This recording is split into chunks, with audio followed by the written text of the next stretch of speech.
Hi, everyone. This is Nina Collins from Revel, and this is our weekly recording of our podcast, Raging Gracefully.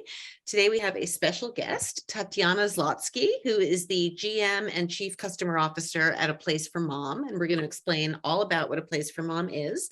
And the way these work is members, generally, most of our audience for the podcast is when the podcast gets released on Friday, but Revel members are invited to join the recording right now live. And so you guys can all put questions in the chat if you have any, and I will answer them.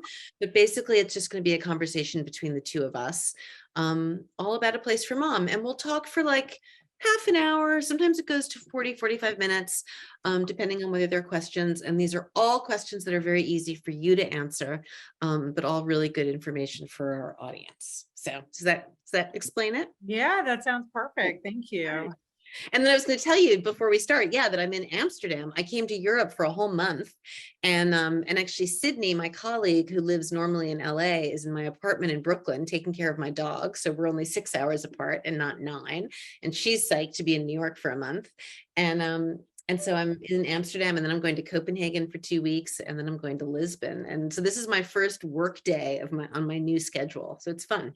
That's really cool. Good for you. That's Where a are you? great place to spend a month. I think you'll have a Yeah, great. Tatiana's from Russia, everyone, which is super cool. Where are Yeah. you right now? Are you in New I'm York? in Hoboken. Yeah. And we also just recently came back. We spent 2 weeks in Portugal, which was so nice, and always a reminder that there's sort of more depth cultures out there and lots to see and do. So it was really nice to get back out there. I know, and it's so civilized in Europe. Yeah, it really is. It's really great to be here.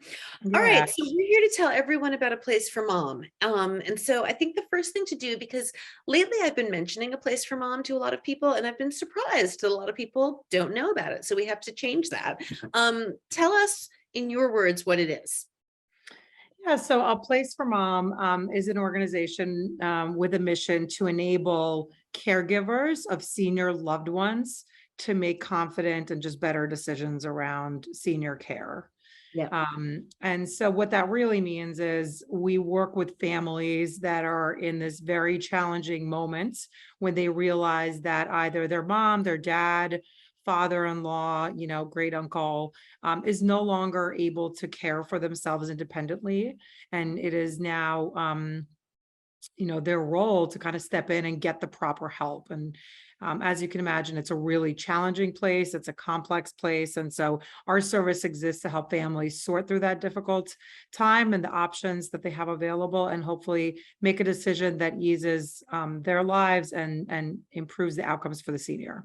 Yeah, that's great. And to be clear from the offset, guys, what's one of the things many things that's cool about this company is it's free. So A Place for Mom gets paid by the facilities where people are placed. So they have advisors who are incentivized to place people because that's how the company makes money, but they are there to basically show you, as I understand it, the whole range of opportunities and possibilities that are available to you depending on where you live. And if you go to their website, they list 17 major cities. So I want to ask Tatiana more about that. Like if you're in, I don't know, South Dakota, can they help you, for example? But, I recently had a friend who has a husband who has Alzheimer's disease. So kind of early onset. I'm 53 and they're in their 60s, and she just had to place him, and she didn't know about A Place for Mom, and she did it herself. So most people who don't know about this service, and I don't know how much kind of competition you have if there are other people who do what you do, but the people I've seen so far go through this kind of, it's super traumatic and you feel a lot of guilt. Suddenly it's like you're realizing you can't take care of your loved one. You need to find some solution. What do? You typically people ask around, or they look around, right? They look up what's nearby. And I don't think a lot of people really have an understanding of the landscape. So that's kind of what we wanted to talk about. I guess before we get into that, though, I think the history of the company is super interesting. It's been around for how long? Yeah, almost 20 years. Amazing. And how did it start? Yeah, and so it was really a husband and wife that started the company. And I don't remember, which family was having sort of this issue. I think it was her parents. And so they created a model. It was quite different from what the company is today, but it was hiring women, which I love. There's so many women-esque components to the company, which, I'm a huge Feminist. supporter and advocate for this topic across the board. And so they found women in different local areas who would go out and actually generate their own leads, find their own families in places like local communities, churches. They would host lunches and things like that. And then they would help these families get placed into the growing network. And so, So it was fast almost like an Avon lady kind of thing. exactly. It was Yeah. exactly a very entrepreneurial, very sort of do-it-yourself spirit, and frankly provided flexibility to those women before corporate America even knew what flexibility meant. And they've been working from home. I mean, we've had the working from Yeah, home model for 20 years, right? Um, very.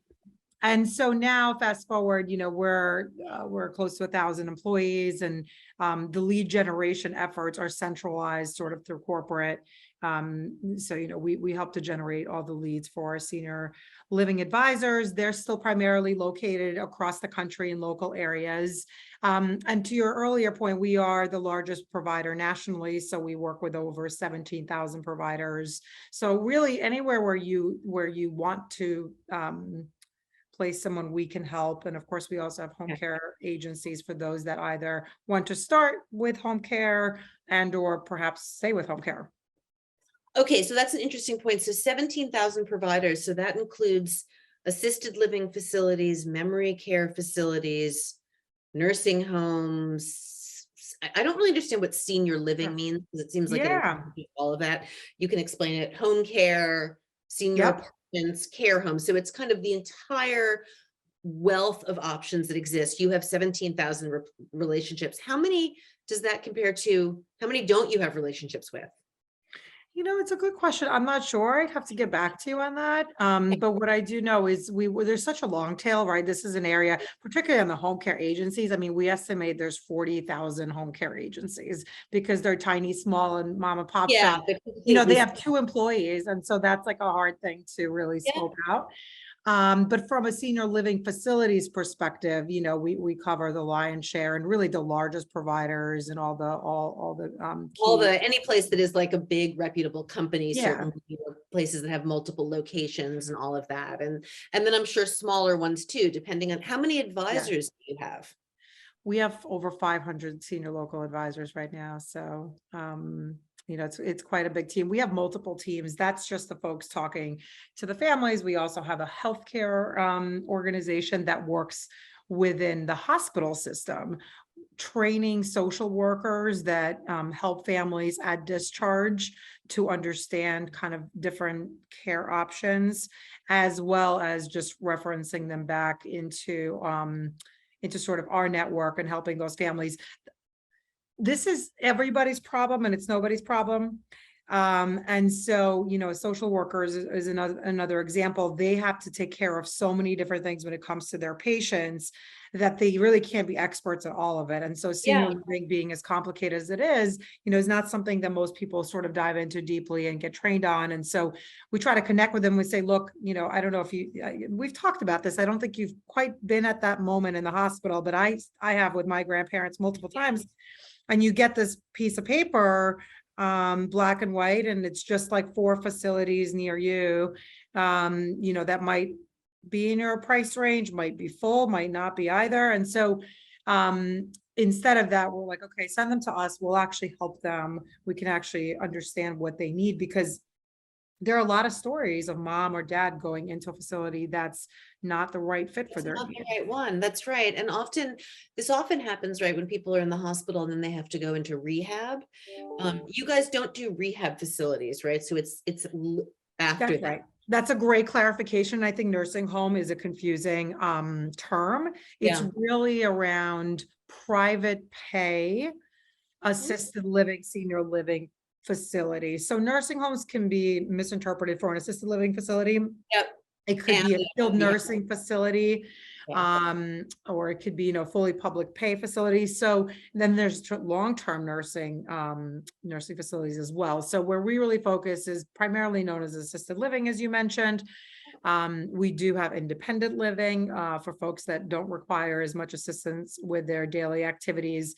And then of course, memory is a really important component Huge. of Yeah. this, Another friend of mine sadly. just placed her father in a memory. I mean, so it's really an interesting subject to me because I mean, my parents are, well, my mother's dead and I don't really speak to my father. So I'm not going to deal with this unless I'm dealing with it, I guess, later for my brother or a spouse. I mean, it's something that as we get older is going to touch all of us. As you say, it's no one's problem and it's everyone's problem. And I am already seeing my friends dealing with this, and it's very, very hard.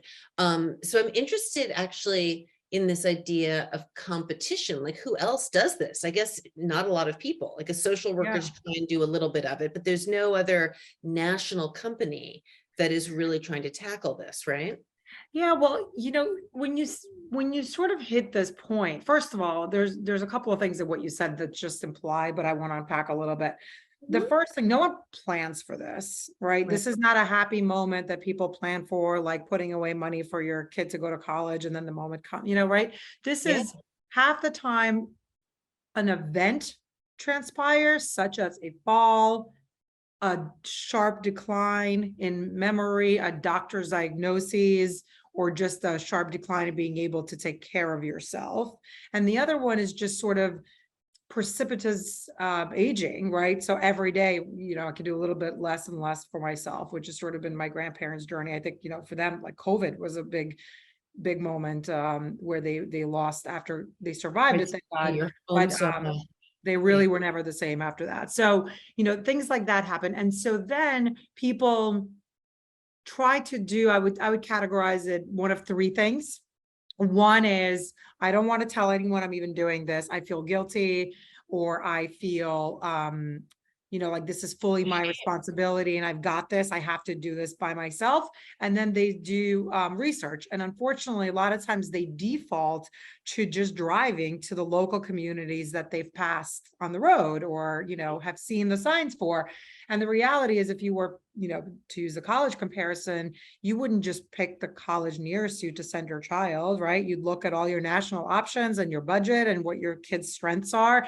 And Yeah. so they kind of skip this entire process and just default to, what they might have come across. And then another big group of folks talk to friends and family, like, where, I heard you went through this with your mom before. Where did she go? And maybe mom's friend is somewhere. And again, all super well intentioned, but just because mom's friend ended up in a memory facility, like mom might Yeah. be Doesn't independent mean it's living right. and doesn't need that, right? So Yeah. that's another big thing we hear. And then, hopefully they find their way to us in the research process. And so the way that we try to help families is really starting with, okay, can you help us understand what are mom's daily care needs? Does she require help with medication? Does she eat solids? Does she have doctors in the area that we need to get her to in terms of transportation? What does she like to do? And Do a then we lot of share these that. places, this is a weird question, but do a lot of these places allow pets? Seems like Yeah, independent pets. living. Oh my gosh, mom wants to bring dog. Yes. Okay, good. um, so You kind independent of really living get to know facilities. her. That makes me wonder then, like, these advisors, are they mostly men? Are they mostly women? Are they mostly our age? Like, how do you find an advisor you like? Do you just get whoever you get when you call up? You just get assigned to someone. They're regional, I suppose. They're regional. Yeah. We have a lot of women. Again, not surprisingly, like in this caregiver space, These a lot of women women are caregivers. Yeah. gravitate toward this, but it's women, in their 40s, 50s. You get routed to someone that's local, based on when we connect with you. But having said that, if for whatever reason that advisor is not a good fit for you, we're always happy to reassign a family to somebody else. So Mhm. that's not a problem. And how much do you typically talk to your advisor? Like, is it Yeah, general, the one or two the phone calls? calls are their calls really vary. But I think our average conversation lasts at least about 30 minutes. It's, you know, it might be one of the first times the caregiver is fully telling their story of Mhm. what they've been through and what's happened to their senior, what has, transpired with their senior loved ones. And so there's some just kind of listening, acknowledging, meeting the family where they are. And then there's unpacking the complexities. So 30% of the times there are multiple people involved in the decision. So let's say you're, Yeah. Siblings. I'm calling for my grandparents, but I have a mom and, maybe my husband's going to be involved. I'm an only child, but I could have a sibling. So that's complicated. And then 25% of the times people are looking outside of their local area. So that could be for a variety of reasons. There are You want to pockets go of be the with your country. daughter. Yeah, yeah. It also costs, like, frankly Oh, speaking, yeah. Florida is much more affordable. And so you might, for weather reasons and for financial reasons, average assisted living cost in New York is about 5,000. In Florida, it's, 3.5. So you Oh, can I was get going a to ask lot if you more for your money. that makes sense. And like my boyfriend's mother, he grew up mostly in Boston, but when she retired, she went to Topeka, where she had been married in her early years. Kansas was a lot less expensive, and she could get a really nice place, and she's in a lovely Yes. place. But yeah, so that's a good point. Yeah. People want to go to Arizona, they want warm weather, so they're looking all over. Exactly. So, so that's another, 20% of the times you're looking somewhere where you might have visited before, but you really don't know. That's where the local element is so important, because you don't even know Yeah. if there's like a shopping mall or, what the neighborhood looks or feels like. So that's where the advisors really help. And then of course, after the consultation, touring is a critical next step. You've got to get in there. You have to meet the staff.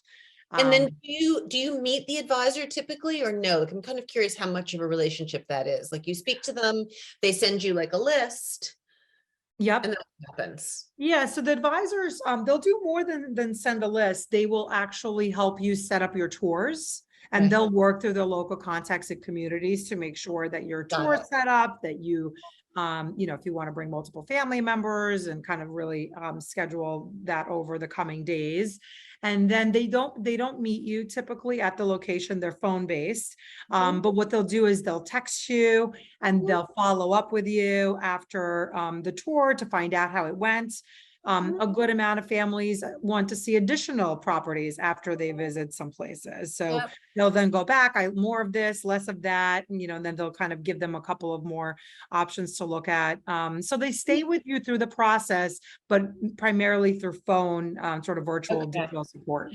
And then this is kind of a cynical question, but I wonder, since you guys are paid by the facilities, are the advisors more incentivized to push certain kinds of places than others? I mean, do you get paid I mean, I assume you get paid a variable amount depending on where each person goes. And is that sometimes like a tension issue in the process, or does that not really come up very much? I'm just thinking about any broker-based situation, like when you're buying a house, Yeah. right? They're incentivized to sell you. I guess they're excited if you're buying a more expensive house. So, and and some brokers, like there's always a joke about hating real estate brokers, and I do a lot of real estate, so I really like real estate. And I usually really like my broker, but sometimes brokers are annoying. So I guess it must be kind of similar. I mean, it would make sense, right? Like, because some Yeah. of these home facilities, I've heard they can be like $20,000 a month, right? There's a huge range. Yeah. I guess So we this is know what. a really important question, because the answer is we don't bias the advisors. And we try to talk about this, and it's hard, I think, people to wrap their head around it because of all these other comparable business models and because our service is free. But the advisors don't get paid to, their compensation does not tie to what the actual facility I costs see. are, and They're there are just no paid for, like, incentives for specific communities. got it. And so that's really critical. And for that to really work, you need to have a very large network so Yeah. that they're able to make enough options. And the other thing that's key to remember is typically after a conversation, the advisor won't refer to you one or two places. In fact, we really coach against that. It's the magic number is sort of 4 to 5 Mhm. options for the family to really get a sense for That's great. different things. So that's a really important piece of our model. Oh, good. I'm glad I asked that. Someone in the audience just thanked me for bringing that up. So you're very welcome. She said, similarly, does that mean I'm more likely to get a discount from the senior living community if I go directly to them rather than through a place for mom where they pay a fee? No, they don't run special discounts that either include or exclude our network. Okay. And so that's a great question. Yeah. So if the community is running a particular offer or a particular program, then a place for mom families would certainly be eligible for that.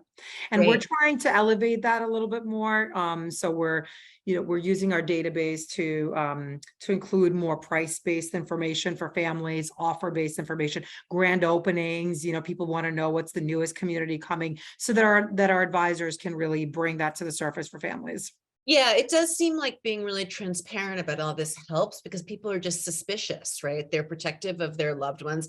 It's often a time when there's a lot of conflict in families, I think. I remember when my Aunt Francine had a stroke, her daughters fought over where she should go. Like, they had different visions of what would be right. So there's, as you said before, there's a lot of emotion going on in this moment. And then adding in Yes. the expense, which is hugely stressful for a lot of people. And people often have to sell their mother's house to fund this, et cetera, et cetera. So it seems to me the training of your advisors is kind of key, and understand for everyone to be kind of transparent is really important. So how do you find people? I did once, I told you when we had lunch, once I heard about a place for mom, I actually got something in the mail. It felt like my phone was listening to me or something. Oh wait, we have one more question, then we'll get to that. Do CCRCs, and I don't know what that is. Do you know what that is? Yes, it's also a type of facility. Yep. There's Okay. like buy-in facilities. Oh, okay. Where So you kind of put like annuity. it's more like an ownership model. Yeah. Okay. So do CCRCs only accept new residents who can live independently and then progress to more care later? Or do CCRCs also accept new residents who already need assisted care or have medical conditions? I would imagine it's both. Yeah, I think it's both. It's a really specific question. So, Yeah. I'd want to sort of defer that to the specific community expert. But my understanding is that it would be both. We don't refer into CCRCs right now. It's sort of a little bit of a different real estate payment model that Oh, I see. within So our it's network, complicated. Yeah. right? Because we really work with monthly fees Mhm. based communities. And so I'm a little less familiar in terms of their requirements. Got it. That's interesting. Yes. CCRCs must be where you put money in, and then once you've paid a certain amount or something, you don't pay any. Yeah. This is a new thing too. They have a lot of options in all of the different types of communities. So some are like that. Some you can move throughout different areas of the CCRC based on your care needs. So Mhm. the instruments in trying to address this issue are becoming very Sophisticated. sophisticated. Yeah. Yeah. And then also there's things like tiny house movements where women are wanting to live in complex, compounds of tiny houses. There are different options of the way Yep. we look to get older and retire, right? So who is your typical customer? What's your typical kind of target demographic, and how do you find those people? Yeah. So it's typically a female, as I mentioned. It's the adult daughter Mm-hmm. quite That's often. what it's called, a So place for mom. yep, I'm looking for a place for mom. Again, that's just, statistically. She's usually, in her mid-50s, Mm-hmm. and is faced with this again, either because of ongoing decline of the senior loved one, or because something has happened. And now she's actually in an urgent setting. About a third of our moves Oh, wow. need to move either immediately or under 30 days. Oh, wow. And so she's faced with either this painful and ongoing need that she's put off, or has tried to figure out how she's going to dress over time, or she's coming out of a hospital setting and the doctor is saying mom can't go home for whatever reason. You've got to try to figure this out over the next couple of days. Mm-hmm. Wow. And are there states where you're more popular, and states where you want to grow more? Are there places where your business is really booming, or is it kind of even? It's where the people are, you know what I mean? It's where the population is the most dense. So we do a lot Florida, of work Texas, on, New York. Florida, exactly. And the coasts, right? So a lot of Yeah. the both coasts and Florida, Texas, exactly what you would think of. And is it mostly word of mouth? Is it advertising? How do you grow? It's a good question. Word of mouth is a challenge for us. People that have used the Place for Mom service report some of the highest NPS scores ever. I came from American Express before this, and we used to Tell our listeners really analyze NPS scores, and we wait, have what's an NPS score? Our scores. listeners may not know. Oh, so the net promoter score. So it's when you survey a group of either prospects or customers and you ask them, how would you rate, would you recommend the service to a friend is really like the very proper way to ask it.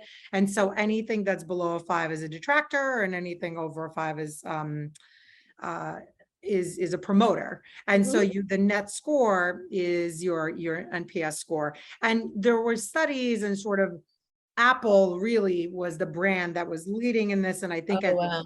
height, it was, in the 70s was like the NPS score for Apple. And so that's what our NPS score is. It's in the 70s. And so it's amazing because once people use this, and you and I talked about this when we met in person, we get these emails from families that just, bring you to tears saying that we changed the outcome of their life and their senior loved ones. And so it's very powerful. The challenge we have is this is not a sexy topic, Right. which is why I think we thought this was a good fit for Revel, because you guys talk a lot.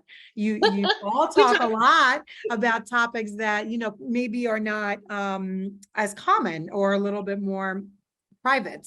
yeah, the And things that are so private, and there are a lot of things that are, as we said, we touched on a little bit before, it can be shame inducing. People feel bad about putting their loved ones away, or they feel scared. And so it may not, it doesn't totally surprise me that word of mouth is hard, because it's not something people really want to promote.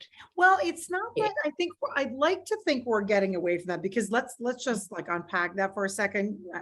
I feel really passionate about this. 30, 40 years ago, women felt guilty placing a child into daycare because they were told that daycare is not as good as a mom staying home. Right. And so they did not work, they could not work. And so that really changed our society with us being able to absorb that, in fact, better outcomes for children, certainly mothers, certainly families, is actually to get all different types of childcare and support, right? And so this is the second chapter of that Yeah, same the same woman's thing. life, As someone right? just said in the chat, often elders get better quality of life and care in assisted Of living. course they do, Of course because they do. we're not equipped to take care of them. I mean, I know, even with my grandparents, it's like you don't have all the safety equipment at home. You don't know all the protocols, the choking, all Yeah. of the constant pneumonia at that age. So it is so incumbent upon us to help this generation of women, particularly as they are struggling. Sandwich generations, they have to take care of everybody. And now there's a stigma of like, oh, well, we Yeah. can't get help. Sometimes it's not even senior living. It's like home care. You're not doing this yourself. Well, no, because I'm not. I have Right, a because job and my I mom, work, I have children, I I'm have my not a own mental nurse, health. right? Right, I'm I'm not a not a nurse. doctor. Well, it brings up, I mean, yeah, so many caregiving issues for women. It's Right? It's sad. And so that's one piece that I hope that this audience can help sort of evangelize. And then the second piece of it, even if you got past all of those issues and you said, we're a country that totally supports women making the best choice for themselves and their senior loved ones, it's just a sad thing to talk about sometimes. yeah, yeah, So at a cocktail party, if there's a choice between talking about your last vacation versus, your mom's health in general, it's just a little totally true. more, And more people don't sad. ask also, like your girlfriends will call you or put on Facebook or whatever, I need a divorce lawyer, but you don't hear women saying, I need help placing my aunt Francine at home. What do I do? And we do need to encourage women to talk about it more at 100% and to get help. So it's an interesting subject. Well, that's why I love this platform, because when you told me, we unpack things like menopause and Yeah, all these other, this is similar in that way, because you don't have to do it alone. It's good to ask for help. You need to get professional help. yeah, And so the word of mouth is limited as a result. So that's something that, I'm doing a lot of speaking engagements such as this one and others, and really trying to help get the word out for women to get this. We do a ton of advertising. We're sort of the national advertiser in this entire category. So, yeah. we spend close to $100 million in marketing. And so we do Wow. television advertising, all types of digital advertising. I have an incredible marketing team behind me. And so they've done a great job getting the word out. And what about the name? Did you, in the 20 years of the company, it's been owned by what, six different turnovers or something? Something like that, yeah. Did the name ever change? It's a funny name. Like in some ways it makes like total sense. It's a no-brainer. And then in some ways it feels kind of old-fashioned. I guess you must have done lots of testing on this and Yeah, I thought did. about it. Yes. So when I first got here, I definitely thought a lot about the name. My primary concern was, we're alienating dad. Right. Right, In what this about country. dad, right? It's like Yeah. 30-40% of the times it is dad.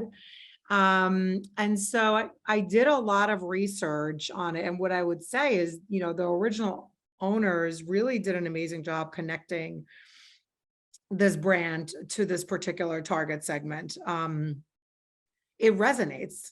It Mhm. resonates, it Well, women connects. are the caregivers, as we know. So Women are the caregivers, and there's something about the dove and the colors and um, the tone of the brand mhm. that is very powerful. And so, in sort of the scheme of like, don't break it, Yeah. uh, Yeah. Yeah. don't break it if It, it's broken. And we had a lot of other things to fix. We decided to leave it. And so instead, what we've done is we've built on the power of the brand. Mhm. And we currently have a very powerful campaign that's been out of market about a year, and it's a place for blank. And so it's your loved one's name, a place for Oh, Nora, a place for June. And we feature real caregiver and senior stories um, oh, in the advertising talking. Now it's not, they are actors, but they're yeah. the stories inspired by the families we help, of either we have a dementia story, we have sort of a multi-transition home care to senior living story, we have multiple complex Hmm. family stories that we tell through the lens of that campaign. So it's still a place for mom, but it's a place for Tom, and it's a Nice. place And then you for, show men and that sounds really smart. A good way to kind of break it open a little bit. How yeah. fascinating. How fascinating. All right. Well, I think this has been great. I'm trying to think if there's anything we haven't covered, just so that people really understand. Is there anything you feel we haven't covered?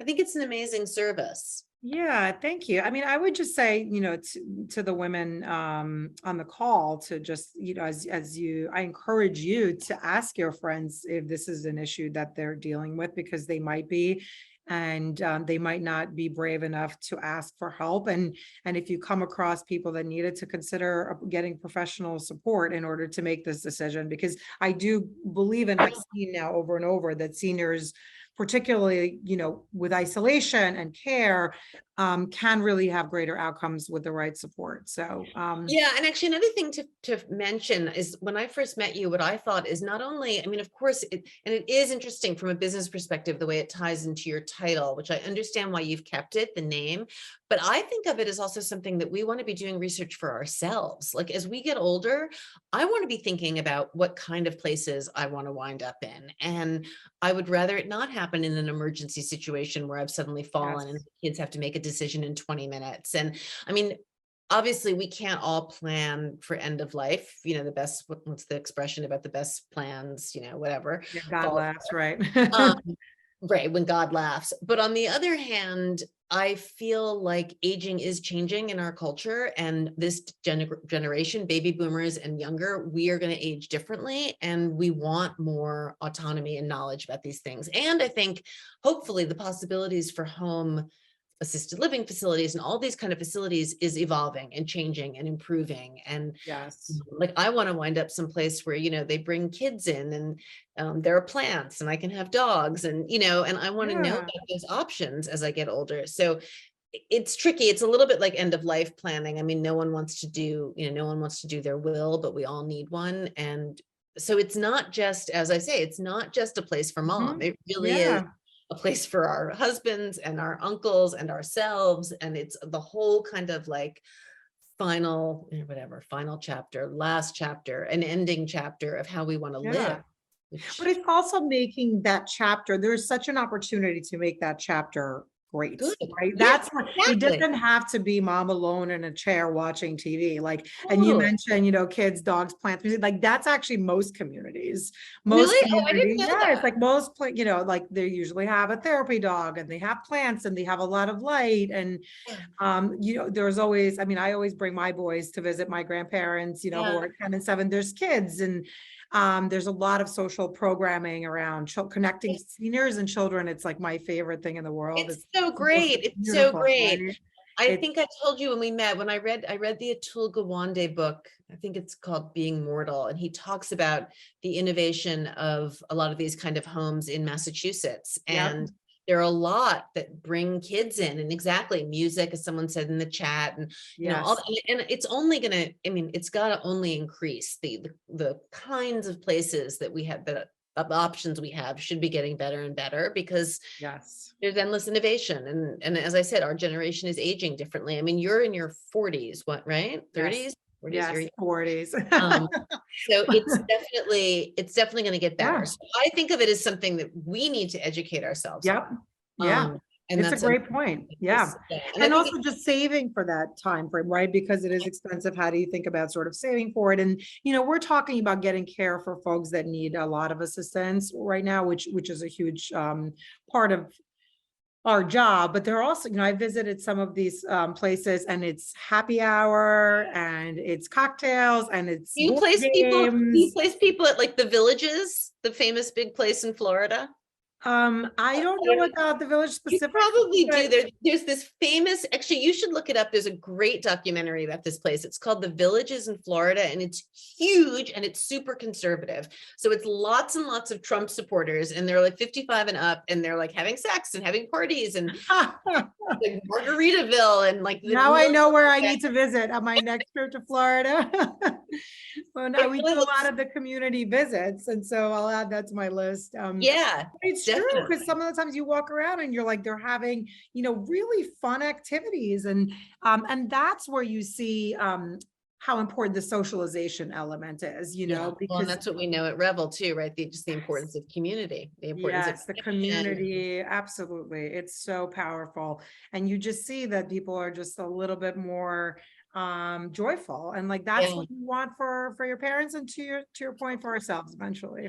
And also your point about saving for it. I mean, that's another thing that I think is so important about what you do in this whole conversation, is that if we're not aware of what the options are and we're not getting educated about like how you work and what it costs, and then we're kind of turning a blind eye, and then when the time comes, we're not ready, whether we're not ready financially or emotionally, or we haven't done the research. So there are a million reasons we need to be thinking about this. Oh, Michelle in the audience says we need one for progressives or take over the villages. Oh, one more question. What have you done to help make sure the reviews of different senior living communities on A Place for Mom are a reasonable reflection of what it's like to live there? That's interesting. I Yeah, haven't. it's a great point actually. And I thank you for bringing that up. This is one of the big value adds of our platform. We have over 250,000 reviews, family reviews, Wow. um, across our network. And so it's really a great chance for families to read what others say about the specific communities. They're, of course, they're preserved, unedited, and everything.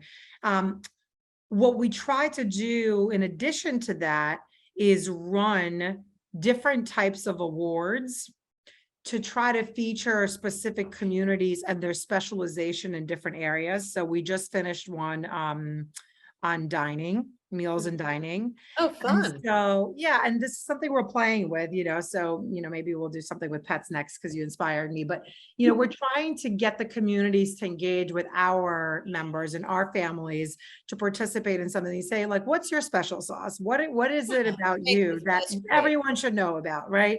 And so, and then we also just do our annual Senior Living Awards, which generates a ton of reviews, where we select a select few communities for that year that provided the best care. And so Oh, we that's so fun. actually So you have do. like the top 5 on your We website. do. We do. And they get badges for their site and on our site to get featured. And so it's a great shortcut for families to say, okay, who's like most current, top of mind, who's doing great things. Let's look at that. Yeah. Very cool. So Yeah. fun. Every time I talk to you, I find this very intriguing. It's awesome. All Thank you. right. Well, everyone, so it's a place for mom. They certainly have a website. I've been on it many times. Presumably you also have an Instagram and a Yes, Facebook of course. A group. placeformom.com, a place for mom. We're on Facebook, we're on Instagram, of course. You can find them everywhere. And always, as always with this podcast, feel free to write to me if you have any questions or you want me to put you in touch with anyone. And do check them out and do spread the word because you guys are awesome. A place for mom. Yes. Thanks, Tatiana. I hope to Thank see you, Nina. Wonderful to see you. you. Enjoy the rest of your stay. Thank you. Take care.